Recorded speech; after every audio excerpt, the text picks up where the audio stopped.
Please. ठीक है, अच्छा उनको ज़्यादा जल्दी बात समझ आ जाएगी। अगर आप मोटरवे से आए ना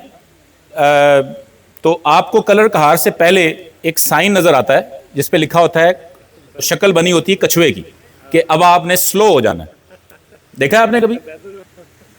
कलर कहार से ऊपर चढ़े तो कछुए का निशान बना होता है, और जब यहां से नीचे उतरे तो एक खरगोश का निशान आता है कि उसका साइन ये होता है कि वहां से आएंगे तो आपको स्पीड 40 पे करनी है वहां से चलते हुए, और यहां से वापस नीचे उतरेंगे तो 120 की स्पीड पे आप जा सकते हैं। तो वो मोटरवे के ऊपर निशान एक बना हुआ है। मैंने आज से 10 साल पहले ना इसको एक ना अपनी टर्म मैंने एक समझने याद की कि ज़राअत में या एग्रीकल्चर में जो आपका नहरी निज़ाम है वो खरगोश है, और जो ये पोठहार का इलाका है ना ये कछुआ है। तो आप दोनों चीज़ों को एक दूसरे के ऊपर हमें मतलब हम नॉलेज शेयरिंग ज़रूर कर सकते हैं, लेकिन दोनों चीज़ों पे एक जैसा अप्लाई नहीं होगा। तो दोनों की डायनेमिक्स फ़र्क है, एग्रीकल्चर का एनवायरनमेंट फ़र्क है, इरिगेशन सिस्टम फ़र्क है, ग्रीन रेवोल्यूशन के इम्पैक्ट फ़र्क है। तो मेरी तमाम ऐसे दोस्त जो यहाँ मौजूद हैं और कल को किसी ऐसी जगह पे जाएंगे पहुँचेंगे, वो मेरा ये मैसेज अगले 10 मिनट का अब्जॉर्व कर लें। तो मेरी नज़र में आज का जो मेरी दिहाड़ी लगी, मैं अक्सर मैं दिहाड़ी पे चलता हूँ कि मेरी आज की दिहाड़ी लगी या नहीं लगी। तो उसका मेरा एक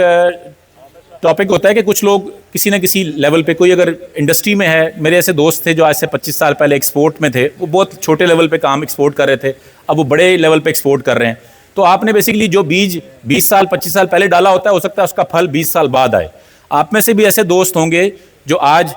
हायर मैनेजमेंट में होंगे, मिडिल मैनेजमेंट में होंगे, या किसी भी अपनी कैपेसिटी में हैं। जब आपको मौका मिले तो इसको आप ज़रूर अडॉप्ट करवाइए, या आप बात करिए, या टेबल पे अगर आपको मौका मिलता है तो इस पॉइंट को ज़रूर रेज़ कीजिएगा, क्योंकि ये हमारा ख्वाब है और ये हमारा पोटेंशियल है। अगर हम पोठहार की, कश्मीर की और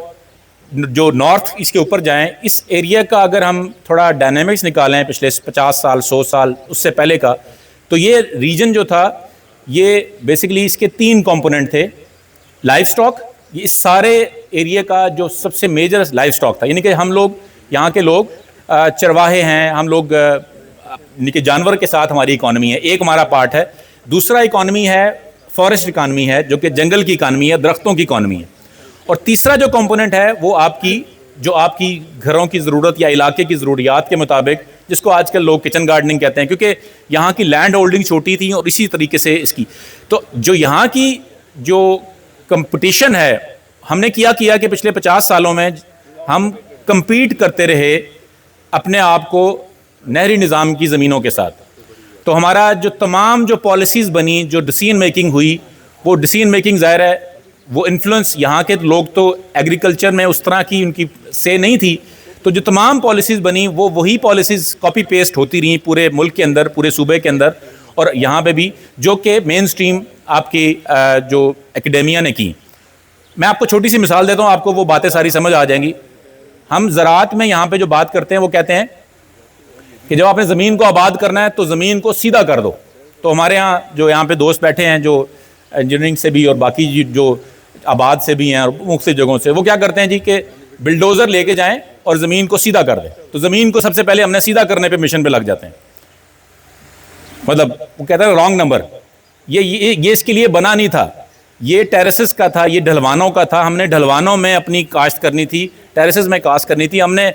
मतलब अंडे वाली ज़मीन नहीं बनानी थी। नंबर 2,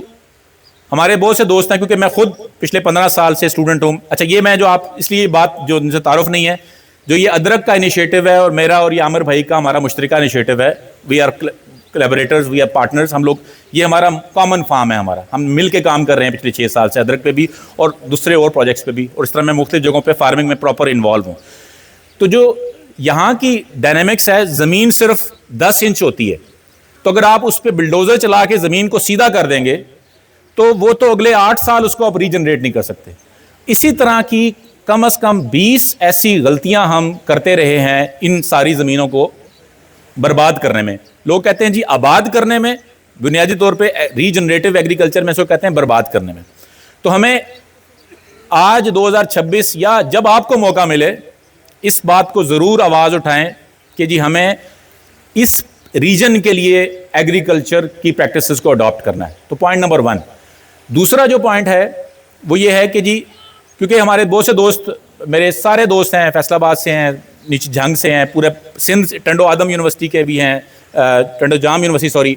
मैं पूरे पंजाब में, पूरे KPK में पूरा साल फिरता रहता हूँ और मेरे 12,000 से ज़ायद एक्टिव बागात के मालिकान मेरी कॉन्टैक्ट लिस्ट में हैं। मैं डायरेक्टर एग्री टूरिज्म भी हूँ, साल में 20-22 मेले करवाता हूँ, तो मुझे पूरे पाकिस्तान GB से लेके स्कर्दू का चेरी फेस्टिवल हो, एप्रिकॉट फेस्टिवल हो, या मैंगो या बनाना फेस्टिवल हो, आलू का मेला हो या ऑलिव का मेला हो, ये सारे हम ऑर्गेनाइज करते हैं एग्री टूरिज्म। तो इसलिए ये मैं आपसे जो खासा दी गल खासा आगे कर रहा हूँ ना, वो ये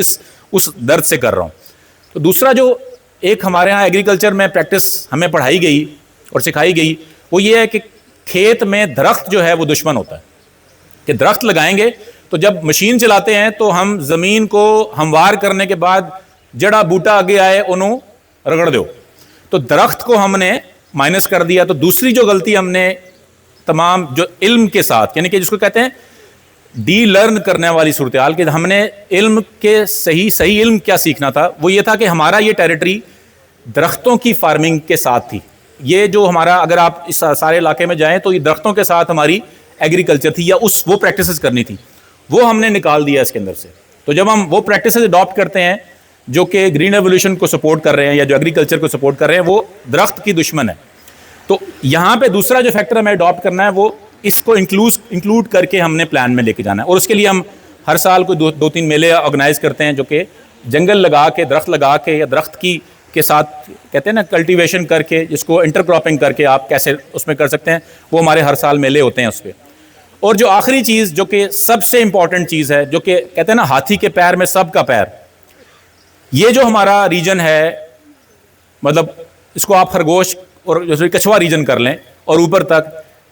और ये एरिया 95%, कल मेरी मलिक फ़तेह साहब से भी यही बात हो रही थी, हम 90-95% चाहे अपनी सुस्ती काहली या ग्रीन रेवोल्यूशन को अडॉप्ट ना करने की वजूहात या और बहुत सी वजूहात, हमारी पिछले 50 साल से ज़राअत को छोड़ने या अपनी प्रैक्टिसेस से, रूट से डिस्कनेक्ट होने की वजह से, हम ये एक एरिया पोटेंशियल एरिया है,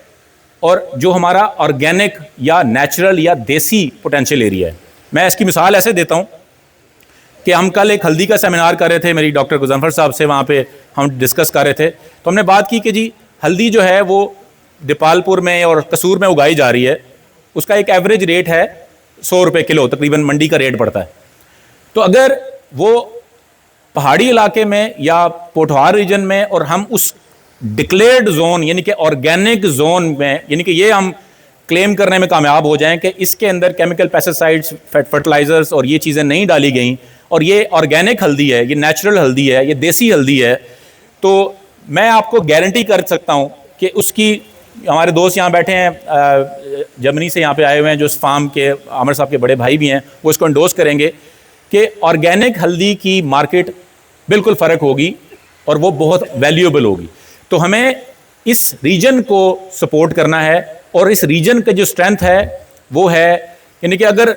हमने बहुत से तजर्बे कर लिए ना इस रीजन में, हमने बहुत तरह के प्लान्स दे दिए, बहुत तरह की एग्रीकल्चर की हमने प्रोजेक्ट्स बना के दे दिए, अरबा रुपए के रिसोर्सेज हमने इन्वेस्ट किए, और उसमें गुड इंटेंशन से किए, कोई बुरी नीयत नहीं थी, लेकिन था ये कि हमें उनको डी लर्न करके, तो एक, अगर कहते हैं ना एक ख्वाहिश इस रीजन की आपके दिल में बीज डाल रहा हूं, वो ये है कि इस रीजन को इंडिया के सिक्किम की तरह, दुनिया के कमोबेश 100 से ज़्यादा ऐसी स्टेट्स, यानी कि सूबाई लेवल की स्टेट्स हैं, इंडिया में 4 स्टेट्स हैं और बेशुमार स्टेट्स हैं, जिनको पूरी स्टेट्स को ऑर्गेनिक जोन का स्टेटस मिल गया। और वो उन लोगों में, यानी कि उसका ऑर्गेनिक का मतलब क्या है कि उन स्टेट्स के अंदर तमाम किस्म के पेस्टिसाइड्स, तमाम किस्म के फर्टिलाइज़र, जो केमिकल फर्टिलाइजर्स हैं, और तमाम किस्म की वो प्रैक्टिसेस बैन हैं। यानी कि उस रीजन में, मिसाल के तौर पे अगर हम रावलपिंडी डिवीज़न की बात कर लें, या मैंने भी रिसेंटली कश्मीर में एक कॉन्फ्रेंस हो रही थी, वहाँ पे बात की, उनको पैगाम भिजवाया, जैसे कश्मीर का इलाका है, कश्मीर के पूरी टेरिटरी को हम डिक्लेयर कर दें कि ये ऑर्गेनिक जोन है, यहाँ पे ये चीज़ नहीं बिकेगी, और ऑलरेडी हम 90% ये कर ही रहे हैं। यानी कि अभी ये गंदम, आजकल गंदम की फसल कट रही है, आप 90%, 80% फार्मर्स के पास जाएं, आपको वो बताएगा जी साढ़े को तो पैसा ही नहीं सन कैसे DAP पाते, ठीक है जी। और वो जाके, वो लेजी फार्मर भी है, वो जाके सिर्फ उसने, चाहे उसने राया लगाया, सरसों लगाया, तारा मीरा लगाया, मूंगफली लगाया, ये मलिक साहब मैं इनको बुलाऊंगा, वो भी इसको इंडोर्स करेंगे कि हमारा 80%, 85% वैसे ही हम चल रहे हैं नेचुरल, ऑर्गेनिक या देसी पे, वो धक्के से चल रहे हैं या प्लानिंग के तहत चल रहे हैं। अगर हम इसको ये 15% का भी कोई पहाड़ नहीं टूट पड़ेगा, तो ये है वो बिलीफ बेसिकली। जैसे मेरे बहुत से दो डॉक्टर्स दोस्त हैं ना, मेरे बहुत से दोस्त हैं बड़े रिस्पेक्ट के साथ, मेरे साथ को 8-10 हज़ार डॉक्टर्स हैं, मेडिकल डॉक्टर्स, क्योंकि मेरा 40 के करीब मेडिकल कॉलेजेस में आना जाना होता है। हमारी ये कंपनी है जो कि इवेंट मैनेजमेंट करती है मेडिकल कॉलेजेस के साथ। तो उनको ये पढ़ाया गया है कि जी